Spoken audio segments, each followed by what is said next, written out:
In September of 2008, the financial system, long considered an unshakable fortress, began collapsing from within. On Wall Street, panic spread like wildfire. Institutions once seen as untouchable, Lehman Brothers, Merrill Lynch, Bear Stearns, crumbled overnight. Entire nations felt the shockwaves as markets plunged into freefall. Across America and beyond, the consequences were devastatingly personal. Ordinary families woke up to find their life savings wiped out, retirement funds vanished, and mortgages suddenly impossible to pay. The American dream, a house, stability, prosperity, seemed suddenly out of reach for millions. In living rooms, cafes, and street corners, anger simmered. How could institutions trusted to protect wealth gamble it away? How could banks deemed too big to fail collapse so spectacularly, dragging entire economies down with them? But it wasn't just money lost, it was trust. Trust in institutions, in governments, in banks evaporated almost overnight. People felt betrayed, abandoned, and uncertain of where to turn. Anxiety, fear, and hopelessness blanketed communities everywhere. A financial crisis had become a crisis of confidence. In the midst of this chaos, far removed from the public eye, a quiet ripple appeared on an obscure internet forum. A cryptic, anonymous individual, or perhaps a small group, observed the turmoil not with despair, but with a radical, almost impossible idea. On October 31, 2008, just weeks after the crisis peaked, someone using the pseudonym Satoshi Nakamoto quietly posted a short PDF titled, "Bitcoin, a peer-to-peer electronic cash system." At first glance, it seemed insignificant, a dry, technical document shared among a tiny circle of cryptographers and technology enthusiasts. Few noticed, fewer cared. But this wasn't just another white paper. Within its pages was an extraordinary vision, a form of money completely outside the existing financial system. It proposed something radical. No banks, no governments, no middlemen, only code. A system built purely on mathematical rules, cryptography, and decentralized trust. To traditional finance, it was absurd, impossible. Yet in a world shaken by broken promises, it was revolutionary. Quietly, almost unnoticed, the seed of a financial rebellion had been planted. At that moment, nobody, not even the enigmatic author, could fully imagine how profoundly it would shake the very foundations of global finance. While the world was consumed by despair, Satoshi Nakamoto had sparked a flame, tiny, fragile, but deeply powerful. A flame that would soon ignite a revolution far beyond anything the established financial world could anticipate. As global panic surged and institutions stumbled, far from the noise of Wall Street, someone, or perhaps a small group of people, began quietly reshaping the world. They didn't hold rallies or stage protests. They didn't speak in front of cameras or write op-eds in prestigious newspapers. Instead, they communicated through carefully chosen pseudonyms and cryptic messages on obscure online forums. At the center of it all was the mysterious figure known only as Satoshi Nakamoto.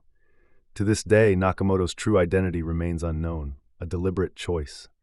Some speculate Nakamoto is a reclusive genius. Others suspect a collective of mathematicians, programmers, or cypherpunks working in secret.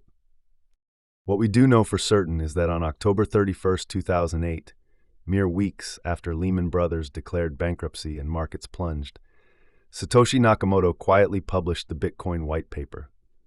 9 pages of elegant simplicity that would soon rewrite the rules of finance. The concept wasn't entirely new. Digital cash proposals had come before, but none had solved a critical problem: trust. How do you trust a system without a bank, without a government? Nakamoto's brilliant insight was revolutionary. Instead of trusting people, trust math. Instead of trusting central authorities, trust decentralized networks. Bitcoin would operate entirely on cryptographic proof, a complex system of mathematical certainty, verifiable by anyone, owned by no one. At first, the response was cautious curiosity. On small forums dedicated to cryptography, privacy, and digital freedom, a handful of skeptics, idealists, and technology enthusiasts began dissecting the white paper, probing Nakamoto's claims. Could this really work, some asked. Isn't this just another digital cash pipe dream? Others wondered openly. But slowly, as they studied the design, skepticism turned to astonishment. Nakamoto's system was elegant in its logic and practical in its design. It proposed using a public ledger, now known famously as the blockchain, to record every transaction transparently. To maintain integrity, it introduced the concept of miners, participants incentivized to verify transactions and protect the network's accuracy through computing power. The miners solved complex mathematical puzzles, ensuring no single person or group could ever control or manipulate the entire system. If anyone attempted fraud, the network would detect and reject it immediately. This system didn't rely on morals or integrity. It relied purely on math and self-interest. Miners were rewarded with newly created bitcoins, creating incentives for honesty and transparency. The brilliance lay in how incentives aligned. To succeed individually, you had to protect the system collectively. But Satoshi Nakamoto's vision went beyond technology. This wasn't merely about creating digital money, it was about challenging an entire paradigm. It questioned centuries of financial practice. It proposed that perhaps trust could exist without centralized power, without banks, without governments granting permission. In one private email exchange, Nakamoto summed up his vision clearly, simply, and profoundly. "I've been working on a new electronic cash system that's fully peer-to-peer, with no trusted third party." In these quiet, almost invisible online conversations, the seeds of a financial revolution began sprouting. What Nakamoto started wasn't just technical, it was philosophical. It was an invitation to rethink what money could be, how power could be distributed, and how communities could form trust without traditional institutions. At that moment, Nakamoto likely never imagined how big Bitcoin would become. They were merely proposing an experiment, an ambitious, idealistic, and perhaps even naive proposal shared in the wake of the greatest financial crisis since the Great Depression. But history is full of such moments when a simple, seemingly naive idea, quietly introduced by an anonymous individual, changes everything. January 3, 2009. While the world was reeling from a financial crisis that shook the foundations of global trust, quietly, almost invisibly, a new form of money came to life. In the digital world, it was known simply as the Genesis block, the very first block of the Bitcoin blockchain. Yet, hidden in this seemingly obscure event was a message, a symbolic declaration of intent. Embedded permanently in the code was a short phrase drawn from the Times of London headline that very same day, "Chancellor on brink of second bailout for banks." It wasn't random, it was a deliberate, powerful statement. A timestamp, yes, but also a silent protest etched forever into the foundation of Bitcoin. While Bitcoin was designed as a neutral tool, free from political alignment or financial institution control, the timing and choice of that specific headline made it impossible to ignore the context. It was a clear reminder of why the idea had emerged in the first place: distrust, systemic failure, and a hunger for something radically different. The first block was mined silently by Satoshi Nakamoto themselves, earning the reward of 50 bitcoins, then worthless, today legendary. No one knew it then, but this act quietly sparked a digital movement whose ripples would stretch far beyond technology forums. In those early days, Bitcoin was more an intellectual curiosity than a practical currency.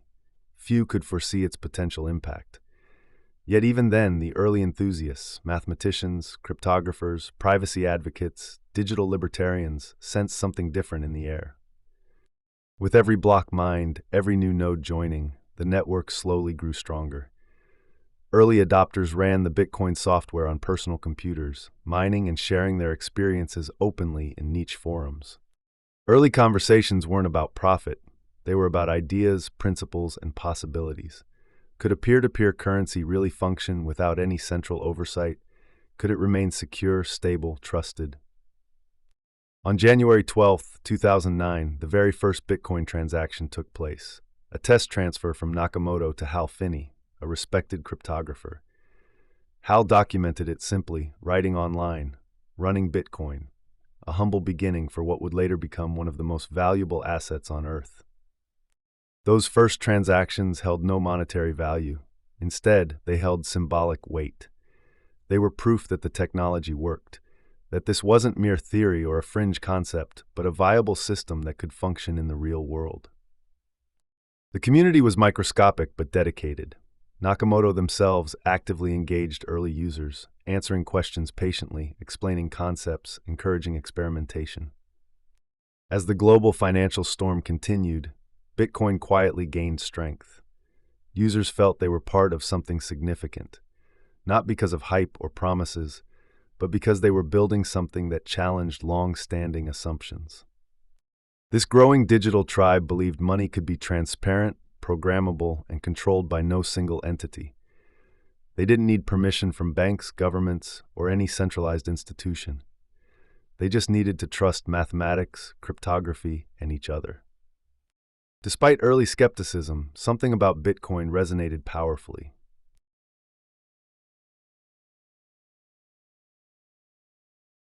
It wasn't only about rebellion, it was about empowerment, about believing that ordinary people, armed with math and shared ideals, could reshape finance itself. And while its creator remained anonymous, their voice echoed through every carefully crafted line of code and every quiet exchange online. Each new participant joining the network added strength and resilience, creating a community united by a simple yet radical belief that trust could exist without authority.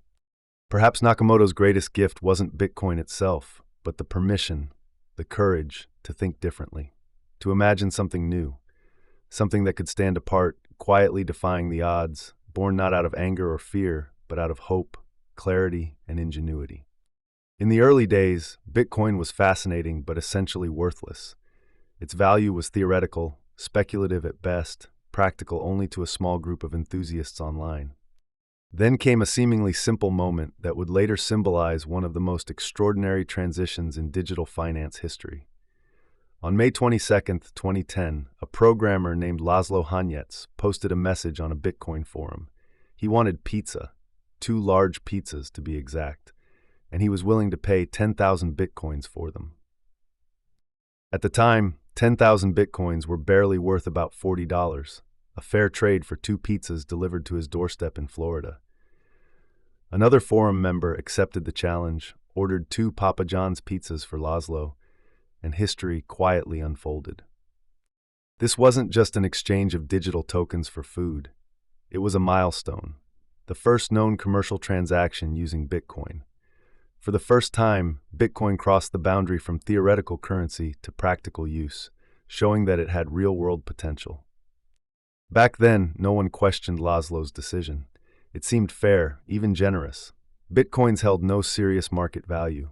They were bits of code, traded among hobbyists and experimenters.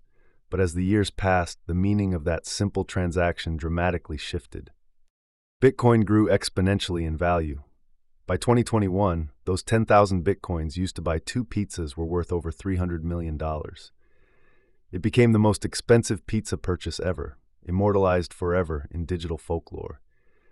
The story captivated media worldwide, a quirky anecdote highlighting Bitcoin's meteoric rise.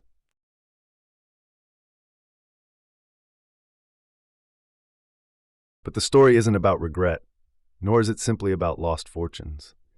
Laszlo himself has no bitterness about those pizzas.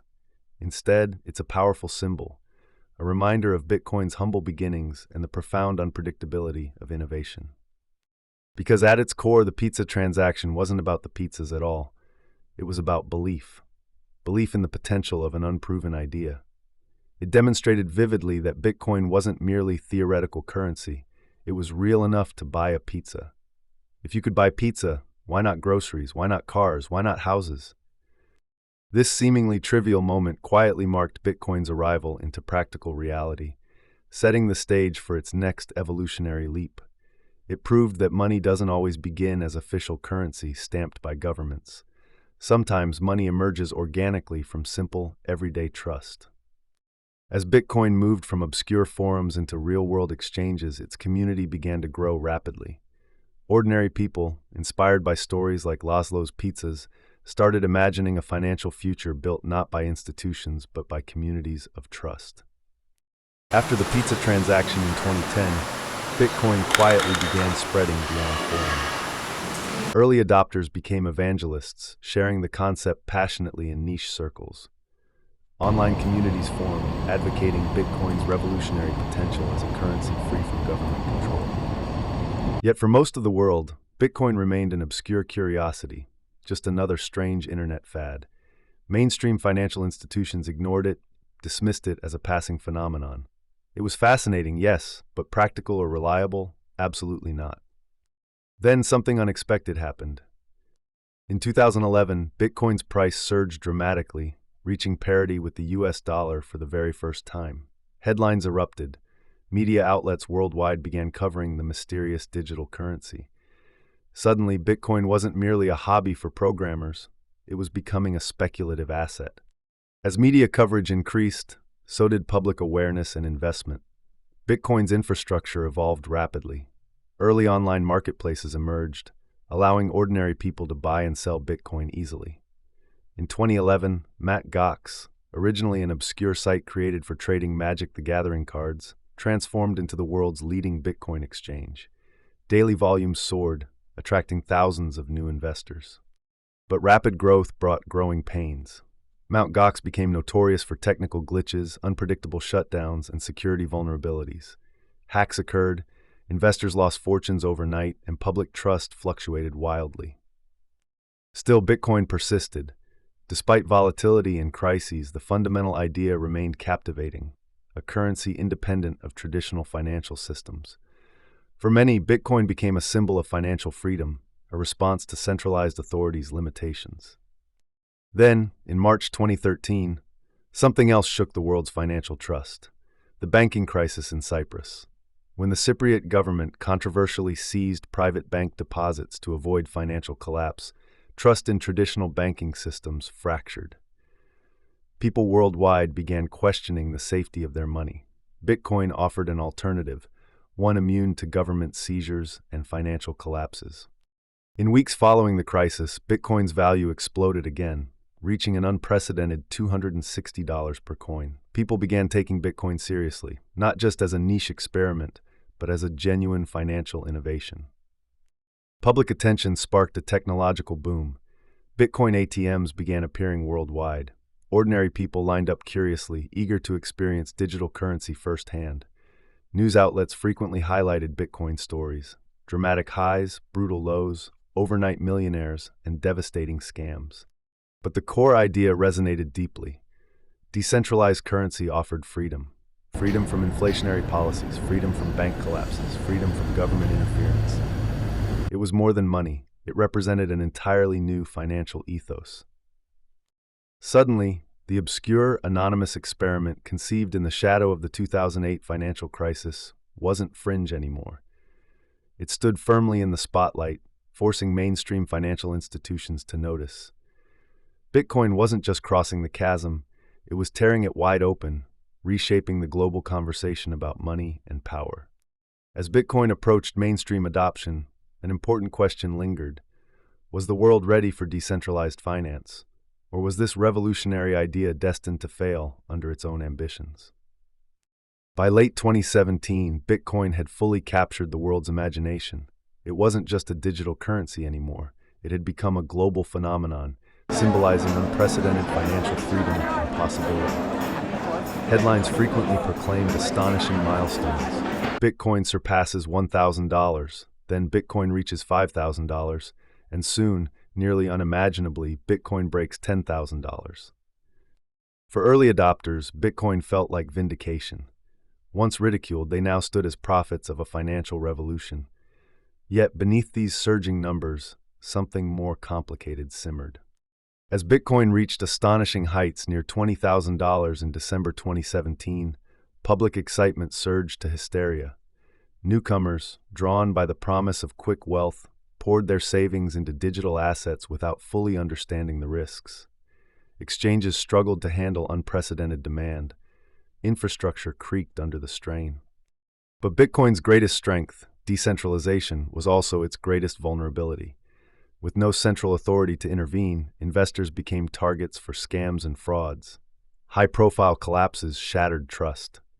Mt. Gox, once the largest Bitcoin exchange, spectacularly imploded in 2014, taking nearly 850,000 Bitcoins, worth hundreds of millions, down with it. Investors were devastated, their trust and fortunes vanishing overnight. This volatility continued relentlessly. Amidst exuberant cryptocurrency conferences celebrating freedom and innovation, thousands of smaller scams emerged. One notorious example was BitConnect, a fraud promising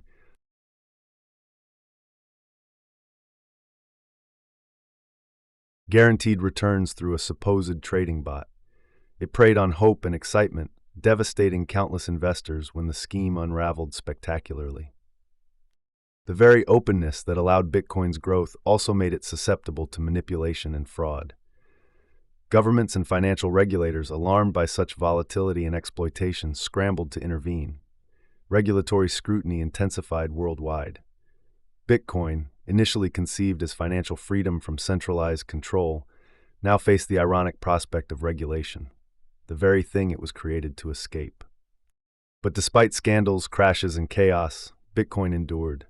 Its core community held tightly to the foundational vision, a decentralized currency empowering individuals beyond centralized control. Even as speculators fled during bear markets, committed innovators stayed. They built better exchanges, more secure storage solutions, and clearer educational resources to prevent future exploitation. By the close of the decade, Bitcoin stood battered but resilient.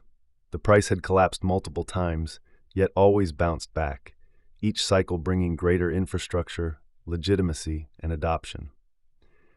It was proving to be more than a speculative bubble.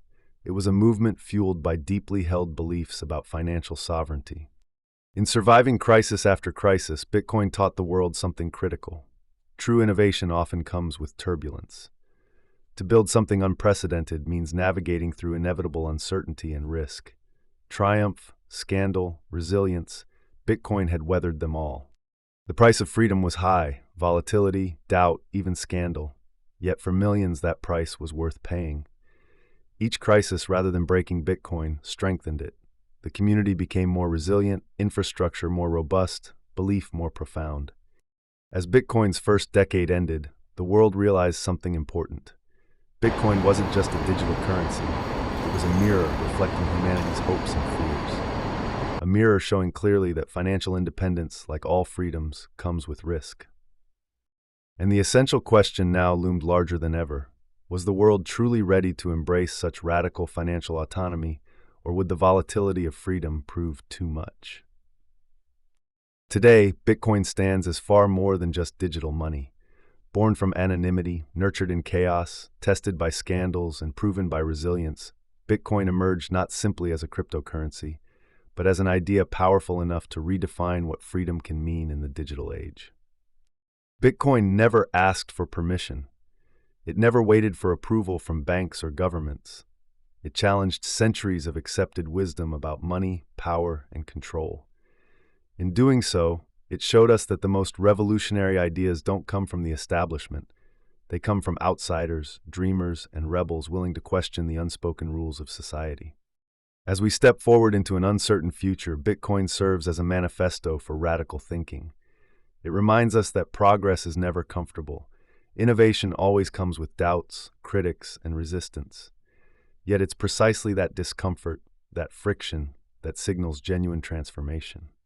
Financial freedom isn't about a single cryptocurrency, blockchain, or technology. It's about opening our minds to entirely new possibilities. It's about embracing the uncomfortable questions, challenging conventional thinking, and redefining our relationship with power and control. Whether you believe Bitcoin is the future or merely a passing trend, its legacy is undeniable. It awakened a generation to the power of decentralization. It ignited global conversations about money, trust, and autonomy. Most importantly, it sparked countless innovations yet to be imagined. Because Bitcoin's greatest contribution isn't digital currency, it's the powerful idea behind it, that we are free to question, free to create, and free to disrupt. So now, the story of Bitcoin turns back to you. What beliefs are you willing to challenge? What new ideas are you willing to explore, even if they seem uncomfortable or improbable? Are you ready to think radically, to dream beyond limits, and create something that genuinely matters? Remember, every innovation in history, from electricity to the internet, from aviation to blockchain, started with someone brave enough to say, "What if?" Today, it's your turn to ask that question. It's your turn to imagine boldly. It's your turn to act courageously. So tell us, what's the next radical idea you believe will shape our future? Share this video, spread the question, and ignite conversations. Like, comment, and subscribe to Innovator's Path, because every powerful innovation starts with a single story, a daring idea, and someone courageous enough to share it.